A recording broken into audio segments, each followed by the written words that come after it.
Lord, pasensya ka na kung palagi na lang pangalan mo ang tawag ko. Sa tuwing nalulungkot, kinakabahan, o nalilito.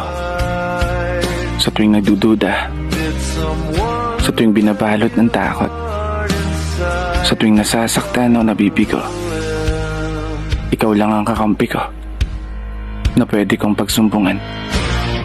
Sa tuwing tinatalikuran ako ng mundo. Kaya maraming salamat, Lord.